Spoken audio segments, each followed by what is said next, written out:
Good morning বন্ধুরা, কেমন আছো? আশা করছি ভালো আছো। আমিও তোমাদের আশীর্বাদে ভালো আছি। সুস্মিতার নতুন ব্লগে সকল বন্ধুকে স্বাগত জানাই। চলে এলাম নতুন দিনে নতুন একটা ব্লগ নিয়ে। সকাল সকাল ঘুম থেকে উঠে আশিবাসি সমস্ত কাজকর্ম সেরে নিলাম। তো এবারে স্নানটা সেরে নেব।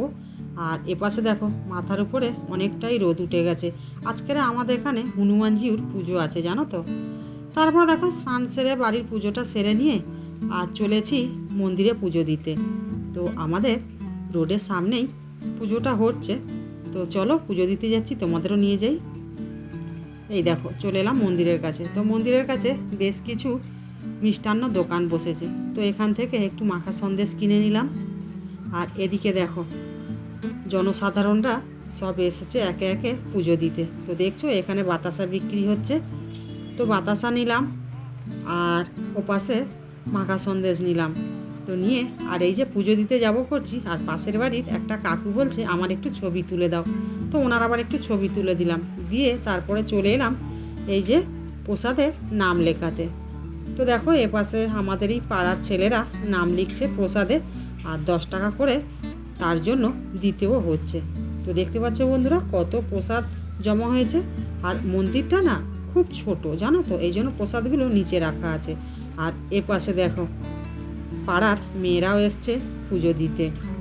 তো চলো বন্ধুরা মন্দিরটা একটু তোমাদের দেখিয়ে দিই। এই দেখো আগের দিন সারা রাত ধরে এই মন্দিরটা সাজানো হয়েছে, বুঝেছো তো। প্রতি বছরই আমাদের পাড়ার ইয়াং বাচ্চারা মন্দিরকে এত সুন্দর করে সাজায়। আর এগুলো সব কিন্তু প্লাস্টিক ফুল, কাঁচা ফুল নয়। আর কাঁচা ফুল এই যে উপর দিকে আছে সব গাঁদা ফুল, দেখছো। ফুলের কাজ করে তো আমাদের এপাশের সব ছেলেরা, এই জন্য সারা রাত ধরে তারাই ফুলের কারুকার্য করেছে। আর এপাশে মন্দিরের ভিতরে দেখছো হনুমানের গলায় কত মালা পড়েছে, এখনও অনেক মালা বাকি আছে কিন্তু। আর ওই দিকে দেখো মাঠে বাঁশের টাকচার করা আছে। প্যান্ডেলটা ঠিকঠাক হয়নি, কেননা বৃষ্টি হচ্ছে, জানো তো। আর এদিকে দেখো এখনও মালা গাঁথা চলছে, রজনীগন্ধা ফুলের মালা। এনারা সবাই কিন্তু কাঁচা ফুলের কাজ করে, এই জন্য এনারা নিজেরাই মালা গাঁথছে, বাইরের কাউকে লাগেনি। আমাদের এই পুজোটা যখন হয় না, সব কিন্তু ডোনেট করা টাকাতেই পুজো হয়, চাঁদা কিন্তু তোলাই হয় না। 5 দিন ভোর যে অনুষ্ঠান হয়, বিশাল বড় বড় কিন্তু অনুষ্ঠান হয়। যদিও আমি খুব একটা অনুষ্ঠান দেখতে আসি না। আর এদিকে দেখো কমিটির সব ছেলেরা খাওয়া দাওয়া করবে, যেহেতু পুজোতে সব ক্লাবের ছেলেরা আছে তো খাওয়া দাওয়া করবে। আরও বাজনা পার্টি আছে, আর মাইকম্যান আছে, রামরসায়ন পার্টি আছে, সব খাওয়া দাওয়া করবে বলে এখানে এই যে রান্না বান্না চলছে। তো 5 দিন ভরেই কিন্তু এই কমিটির জন্য রান্না বান্না চলবে। তারপরে তো পাপা করে বাড়ির দিকে এগিয়ে গেলাম। আর এদিকে দেখো এনারা এখনও পুজো দিতে যাচ্ছে, দেখো 2 হাত ভরে থালায় ফল নিয়ে যাচ্ছে। তারপরে চলে এলাম বাড়িতে। দাদা এটা কি ফুল বলতো? আমি কি জানি চিনিস? না।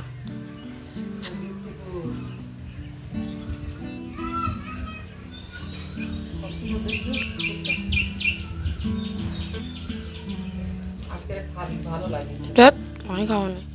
হ্যাঁ না না,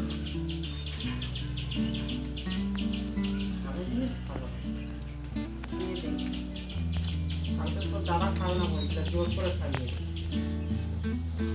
হাতে থেকে তুলে দিচ্ছে আমার মা, কি খা নাহলে কান চাপাতে দেবো একটা। বলতে 4-5টা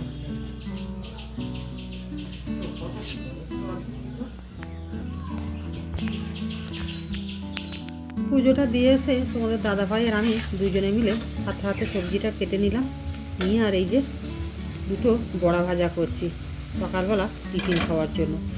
তো খেয়ে দে তারপরে রান্নাটা চটপট করে নিতে হবে। আর এদিকে দেখো এটা কি দেখছো বন্ধুরা? যুক্তি ফুল। এই যুক্তি ফুল কোন কোন বন্ধুরা চেনো আমাকে অবশ্যই কমেন্ট করে জানিও। এদিকে আলুটা ভাজা করে নিচ্ছি। আজকের রান্না হবে মাংসের তরকারি আর যুক্তি ফুল ভাজা। তো মাংসের তরকারিটা আমি করব না, তোমাদের দাদাভাই করবে। আর এদিকে দেখো বড়া ভাজা হয়ে যেতে তোমাদের দাদাভাই এই যে মুড়ি বার করছে, সবাই মিলে মুড়ি খাওয়া হবে সকালে। আর এদিকে আলুটা ভাজা করে নিয়ে আমি যুক্তি ফুল আলুটা ভাজা চাপিয়ে দিলাম। আজকের থেকে উনুনে রান্না করা স্টার্ট করছি। কেন জানো তো? এখন তো সব বন্ধুরাই জানো যে এখন গ্যাসের সমস্যা বিশাল হয়েছে। আর এদিকে দেখো তোমাদের দাদা ভাই আর তাতাই দুজনে তো খেতে বসে গেছে, আর আমি এপাশে যুক্তি ফুলটা ভালো করে ভেজে নিচ্ছি। তো ভাজা ভাজা মতো হয়ে এসছে, আর একটু বাকি আছে। তারপরে তো যুক্তি ফুল ভাজাটা লাবি দিয়ে আর টিফিনটা খেয়ে নিলাম, নিয়ে আর এই যে উনুনে ভাত বসিয়ে দিয়েছি। আর তোমাদের দাদাভাই এপাশে রান্নাঘরে মাংসের তরকারিটা কষা শুরু করে দিয়েছে।